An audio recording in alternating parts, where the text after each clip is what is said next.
Hi there everybody, my name is Tactical Jackson and I appreciate you joining me.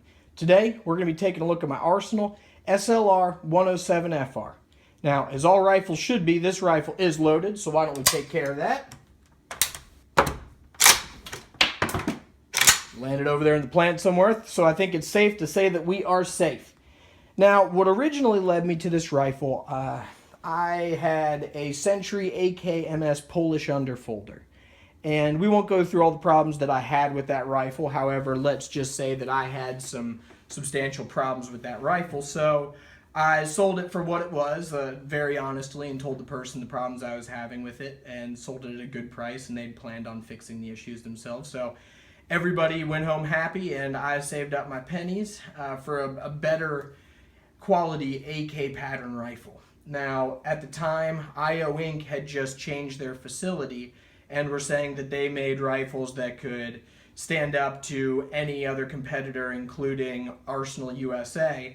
And so, of course, I kind of took a look at the rifles, and I saw that they had some cast parts, and I was a little worried about it. All the stuff that has come out since then had not come out at the time, and I felt very uncomfortable going with that company with the record they had. So I decided to pinch my pennies a little bit more and go with a more expensive rifle with a better name. And of course, there's the quote, the supposed quote from Kalashnikov himself saying that the Bulgarians make the best AK pattern rifle in the world. Now, of course, I don't believe that quote is accurate. Not that these aren't fabulous rifles, but the Kalashnikov never said that because, first and foremost, he was a Russian patriot. Why would he say that there was someone else making his rifles better than his comrades were capable of? It just doesn't make much sense to me, but it's neither here nor there. But you can't really argue with the Bulgarian quality either way. And it has the hammer forged chrome line barrel, which I don't traditionally shoot corrosive ammunition. However, of course, it's always nice to have the option to. So, of course, it's a strong, lasting barrel. So that was another thing that instantly drew me to this rifle in particular. Now, when I originally got this rifle, it started out its life as an Arsenal SLR-107 36. Now, the 36 notates that it originally came with the Arsenal PR-01 Picatinny rail system. Now, that rail system did have a fatal flaw, which we will get into here in a little bit, but it was a very solid rail. I wish it did not have the flaw that it did. However, it, of course, did, so I have, as you can see, parted ways with that system. But other than that, the stock rifle came. It shot about 2 MOA out of the box with irons, maybe a little bit more until I went down to the optic, and the optic really kind of lets you get that down just that little bit more. So it holds 2 MOA all day with the optic. I'm sure it could do better in a better shooter's hands. But other than that, the finish, when it came, it was a very good, solid finish. I really like this matte black kind of color. Not glossy at all. However, there were a few blemishes back here around the stock lockup area. I'll try to toss in some pictures on the video. It's not a big deal to me. I bought this rifle to be used and abused, so a couple little blemishes on the receiver, it's not a big deal for me.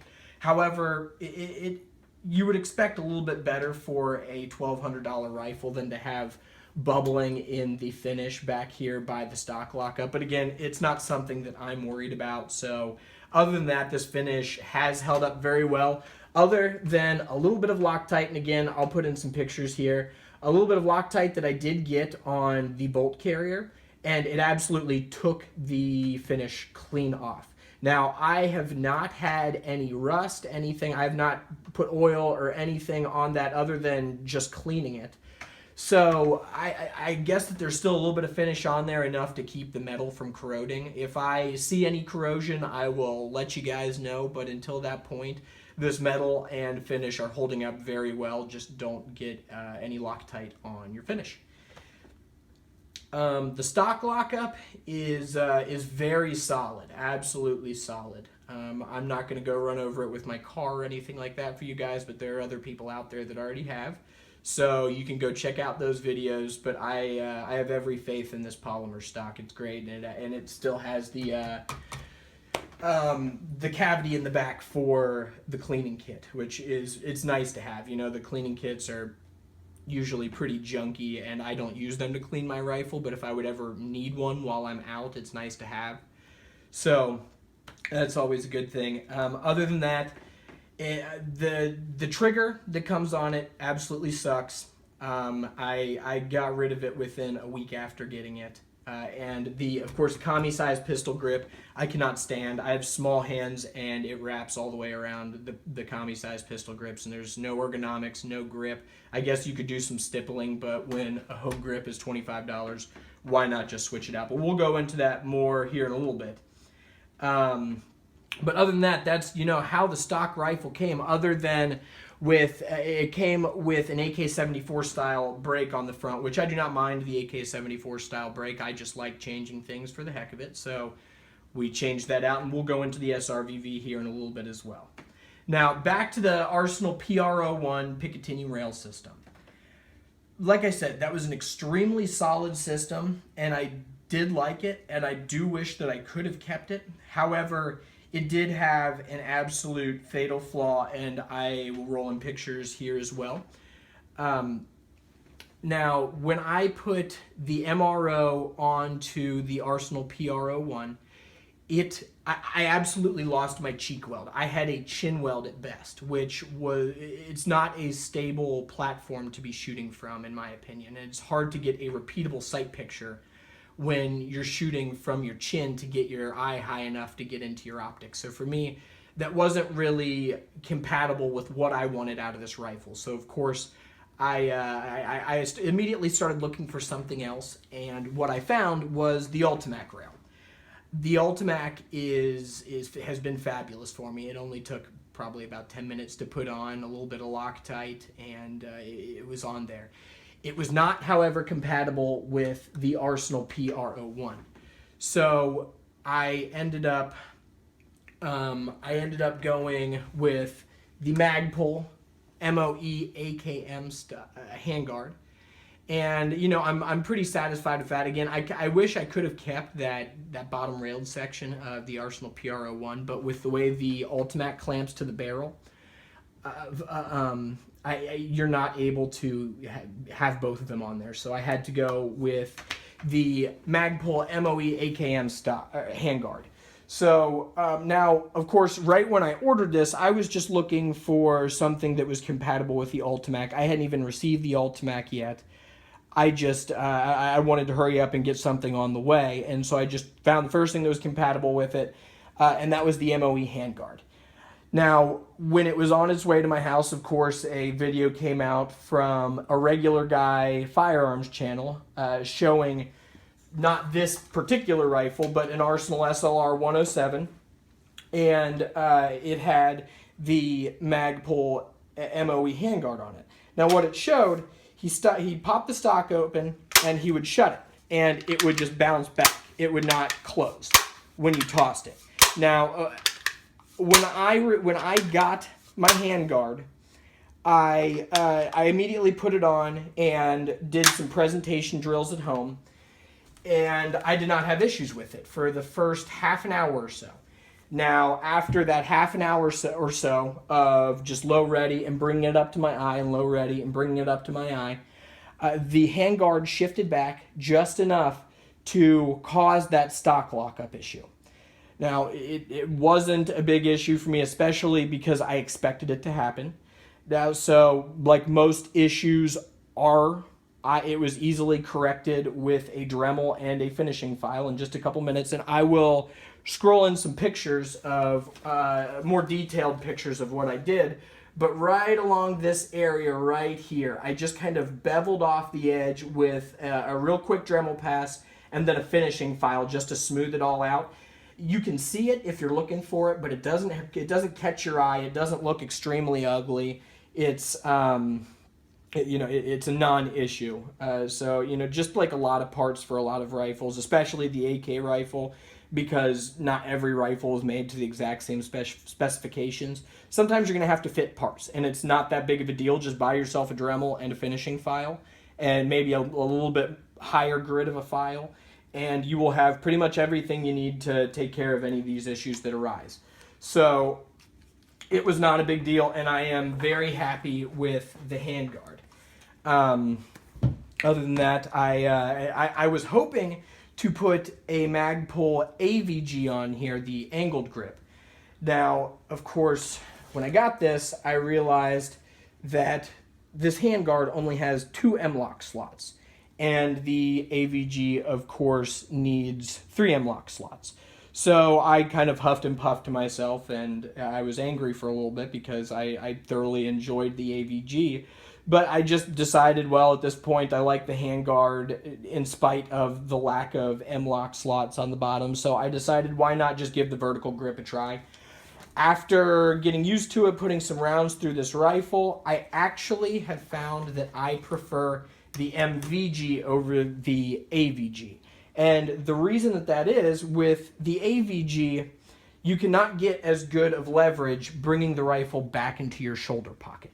With the MVG, I personally, the way I use it, I wrap my front finger around the front of the handguard right here and use it almost like the AVG, but it gives me a lot better leverage bringing the rifle back into my shoulder pocket, which translates to a lot better control of the rifle for me.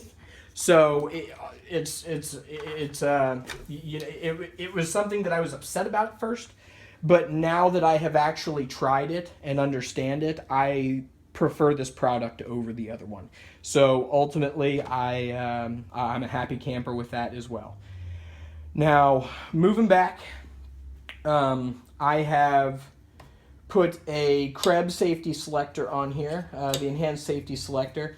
Now, I'm sure everybody is familiar with these, but just in case you are not, the reason you have one of these on there is instead of a regular AK safety selector where you have to break your grip on the pistol grip to come up here and swipe down and then get back on the pistol grip, with this, it has this extra shelf right here, so you can just actuate it with your trigger finger and then get back on the trigger, which, it'll save you a second or two, which in certain situations could mean your life. So, and either way, it's just much more convenient. And I don't so much care for the bolt hold open. I don't go to ranges that need a bolt open, so it doesn't necessarily make a difference for me. But it's on there, so why not? But obviously, I think that was about $50. I think it is a very good upgrade, and you should definitely consider putting one on your rifle. Now, inside of the rifle, I also have the Krebs retainer plate. I'm not going to take the rifle apart just to show you the Krebs retainer plate, but for $5, that is an upgrade that should be on every AK, regardless of the purpose of that AK. It just makes your life so much easier whenever you break that rifle down to clean it versus a traditional shepherd's hook, which are just absolutely a pain in the ass. So those are both great upgrades from Krebs. Everything from Krebs is great. Now, coming back to the trigger, that lovely Arsenal trigger. Obviously got rid of that 2-stage piece of junk. And I had a Tapco sitting around from one of my old rifles, and so I put the Tapco in here. Now, what I never liked about the Tapco was there's a flaw in that design, and there's a weak point. And the worst part about that weak point is they added something to a time-tested, proven design that added a weak point. And it was to fix a non-issue, which is capturing the spring whenever you take your trigger retainer pin out. Now, for me, that's not a big deal. I can stick my finger down there and retain it, and it's a non-issue. Now, they had to stick a super thin metal sleeve down inside there to capture that for you, which, once again, is an absolute non-issue, and it's adding a tiny, super thin metal sleeve to break, where originally there shouldn't be anything there other than just some chunks of steel that aren't going to break. So the Tapco trigger I knew was going to be an issue at some point, so I immediately started looking for something else. And of course, a few months after I said goodbye to the Tapco, James Yeager and Tactical Response came out with a video saying that sleeve inside of the Tapco had of course been failing inside of their rifles that they rent out to people at Tactical Response. Now, they had follow-up with Krebs, and Krebs said, well, we're going to look at the metallurgy, we're going to look at this, we're going to look at that. I didn't trust that design before that. I have not heard anything in response to that response from Krebs. So as far as I'm concerned, that is still a product that should not be trusted in anything other than maybe just a range gun, which even then, why would you want a trigger that's not going to work when the best trigger, which what I have in here now, is an ALG AKT. This trigger is $50. I got it from the AKOperatorsUnion.com store.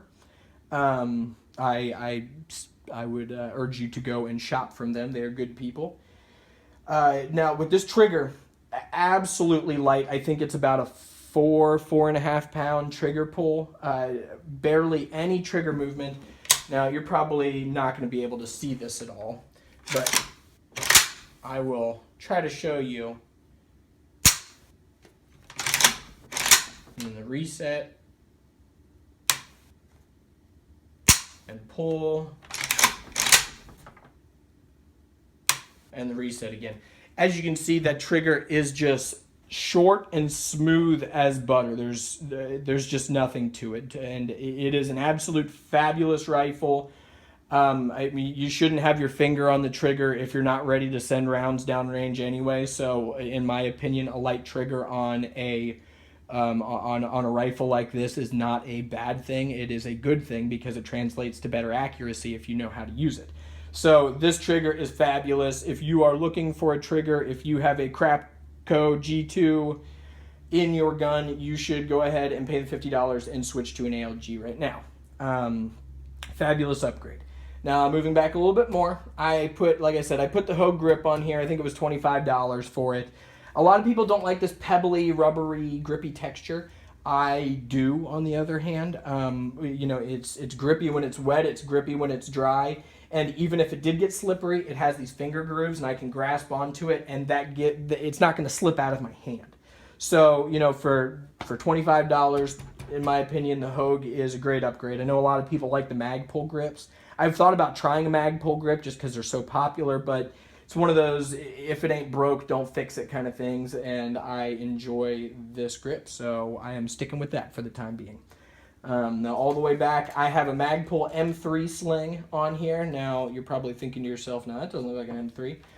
It's because right here, I took the single-point attachment off because I don't have an attachment point up here to attach that single-point attachment to, if I've said attachment enough times. So I have I kind of neutered it, and I took that end off. I just slung it through the swivel right here, and that front clips perfectly right here, and my fingers wrap around there perfectly. I don't even notice it when I have the sling on.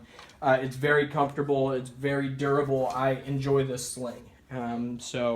Again, that's a good upgrade. Now, the last thing that I have done to this rifle, I think, is the SRVV jet brake up here.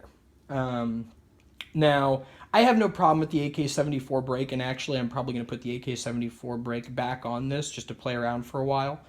But I just wanted to switch it out, and I was looking around at different options, which there are not very many for the 24mm right-hand threads that these Bulgarian guns come with. But the SRVV is one of those options, and of course the claims say that it tames the recoil of the rifle down to a 5.56, 5.45 comparable level, and and so of course I had to try it. It's Russian made. I love anything Russian made, so I had to get it. I ordered it from Circle 10 AK. There was a supposed waiting list at the time. They said it could be up to 6 weeks. I got it in about 4 days, so at the time there was no waiting list for me. Now, this brake does exactly what it is intended to do. It really, really does tame the recoil of this rifle down to a 5.56, 5.45 comparable level. It's really pretty astonishing going from shooting it without a brake to shooting it with this brake. And I'm going to get some slow motion footage when I get a chance to go out to the range. Unfortunately, my range is not open today. It is a beautiful day. I wish I could get out there, but I will be uploading that pretty darn soon, so watch for that here soon. I'm going to do slow motion with the AK-74 brake, SRVV brake, and then without a brake. And then I'll be doing some slow motion of my other guns too, so it'll be a good old time. Now, however, this SRVV brake, it does have a problem with it. Well, for certain applications, it has a problem with it. Along with this recoil compensation comes a gigantic fireball out the front end of this thing. And it's very impressive. And, you take it out to the range and everybody's like, oh, that's cool. That thing's a flamethrower. And it's all well and good until the sun starts to go down. You have a very overcast day, or God forbid, you're shooting in the dark. You let a round off with this thing, that flamethrower is not so fun anymore. You cannot see details when you have a fireball popping off in front of your eyes every time you send a round downrange. So for this, I'm eventually going to get some type of flash hider for this. I'm looking for something smaller than the AK-74 brake. I want to take some of the front end weight off of this rifle, and that is a very, very heavy portion of this rifle.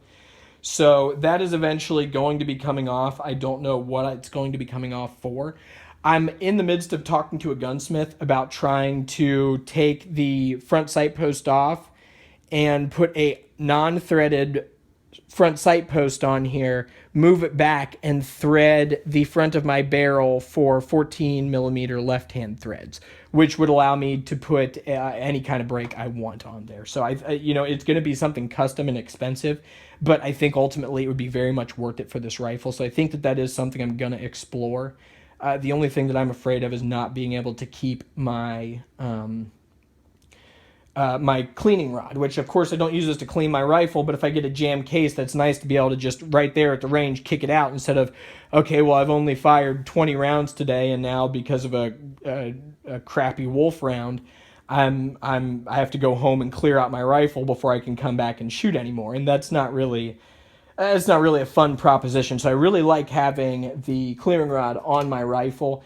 I imagine that I'm probably going to have to lose it with that modification, at which point I'm probably just going to get a Galil style combo front post and gas block, and then get the residual end of the barrel threaded for the 14, because if I'm going to cut weight off the front, I might as well cut weight off the front, and that's going to lose a whole lot, and then I can just get whatever pinned and welded to the end. I think I'm kind of tossing around those options right now. Not sure exactly what I'm going to do. Of course, I will show it off whenever that decision is made. But other than that, there's really nothing that I would do to this rifle. Maybe another sling attachment point back here off the pistol grip, but I would rather just keep my single point or my 2-point sling than have something rubbing up against the back of my hand when I'm firing. So I think ultimately I'm just going to stick with the 2-point sling. I'm just going to try to figure out this muzzle brake front end situation, and then this will be the perfect rifle for me. I would absolutely recommend this rifle to anybody for any purpose. And, this is just a very solid rifle. Again, it's 2 MOA that beats M4 spec by 2 MOA. So, this is a great contender if you're looking for a high-quality AK pattern rifle. And I would urge anyone in this direction or in the direction of any of these modifications if it's something that they're looking for. But hey, that's really all that I got for you for today. Like we said, every rifle should be loaded, so why don't we end the video by making that happen? And then, hey, in the words of Burl Ives, watch the donut, not the hole, my friends. Over and out.